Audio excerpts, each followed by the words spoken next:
Hello and welcome back to Patriot Contraptions. Today we're going over my 212 Predator powered ATV.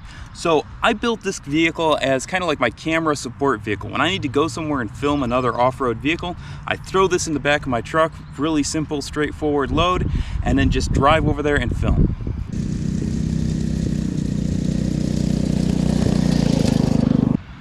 So in order to get this frame to work with the 212 powered Predator engine, the first thing I had to do was remove the motor mount that comes down right about here on the seat. I had to cut that off, get rid of it. Now originally I planned to put the Predator engine in with the actual gas tank on the engine still on it. The problem with that was when I put the torque converter on the other side, the torque converter has a slight downward angle, which means that the Predator engine actually needs to be moved up so that it clears this rear frame rail right here on the ATV. What that did was required me to put in some 1-inch support bars under the bottom of it to kind of get it up in the air. So essentially, once it was moved up in the air, I was able to then put the engine on and bolt it straight through both bars into my welded motor mount plate down at the bottom. So that worked out pretty well, straightforward. The other thing I had to do, because we're heavier riders than the kids who are normally on these ATVs, I swapped out the rear suspension for one that's a little bit stronger. I don't know exactly how much stronger because it didn't say on the listing. It just said it was a stronger spring. Yeah, so that's what I did. I swapped it out for a stronger spring, and it appears to be working so far. It made a big difference.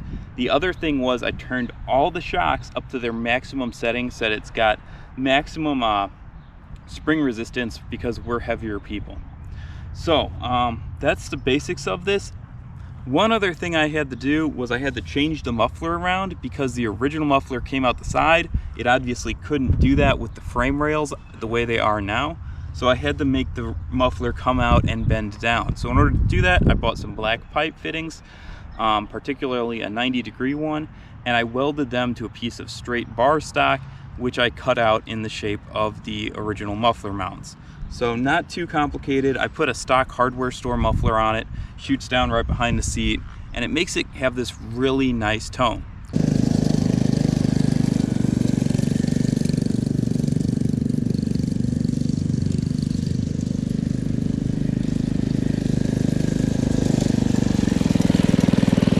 Oh, and I forgot to mention, the top speed on this is 38 miles per hour with the stock sprocket on the back and just a regular torque converter.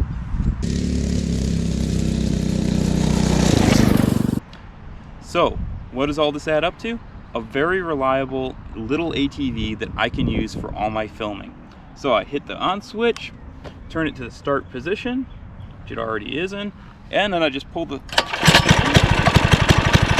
to go.